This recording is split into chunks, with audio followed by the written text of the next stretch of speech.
Hey everyone, आज की video में हम पढ़ेंगे फंजाई के जनरल कैरेक्टर्स। यानी फंजाई में ऐसे कौन कौन से कैरेक्टर्स मिलते हैं जिसको देखकर हम पहचान सकते हैं कि ये एक फंजाई है। तो चलिए शुरू करते हैं। तो सबसे पहला पॉइंट है कि फंजाई में क्लोरोफिल एब्सेंट होता है।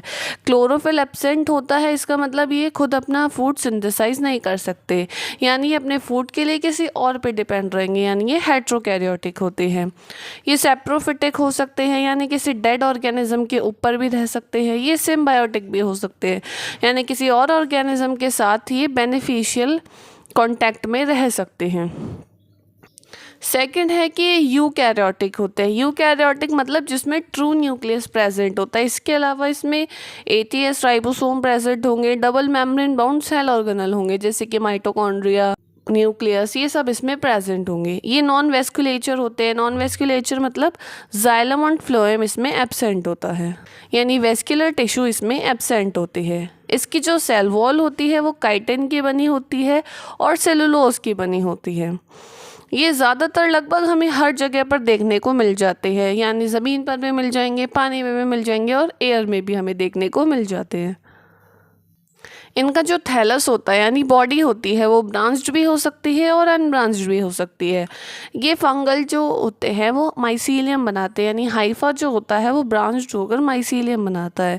तो इनका जो माइसीलियम होता है वो सेप्टेट हो सकता है, यूनिन्यूक्लिएट, बाई न्यूक्लिएट और मल्टी न्यूक्लिएट हो सकता है, या फिर अगर वो एसेप्टेट होता है तो वो सिनोसिटिक टाइप का होता है। सिनोसिटिक मतलब बहुत सारे न्यूक्लियस प्रेजेंट है, मल्टी न्यूक्लिएट कंडीशन होती है। इसके अलावा फंजाई का स्टोर्ड फूड मटेरियल होता है ग्लाइकोजन। इसमें जो रिप्रोडक्शन होता है वो तीनों टाइप का मिलता है, vegetative, asexual and sexual reproduction. इसमें रिप्रोडक्शन के बाद कोई भी एम्ब्रियोनिक फेज नहीं आती है।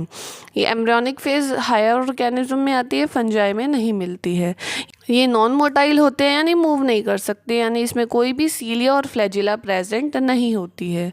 ये ऑल्टरनेशन ऑफ जनरेशन शो करते हैं, यानी एक बार हैप्लॉइड फेज आती है, एक बार डिप्लॉइड फेज आती है। तो ये दोनों एक दूसरे के ऑल्टरनेट मैनर में चलते रहते हैं, जिसको ऑल्टरनेशन ऑफ जनरेशन कहा जाता है। ज़्यादातर ये मल्टी सेलुलर होते हैं, लेकिन कुछ फंजाई यूनिसेलुलर भी होती है जैसे कि यीस्ट। ये थे सारे फंजाई के जनरल कैरेक्टर्स। इस वीडियो में आपको कहीं भी डाउट हो तो आप कमेंट करके पूछ सकते हैं।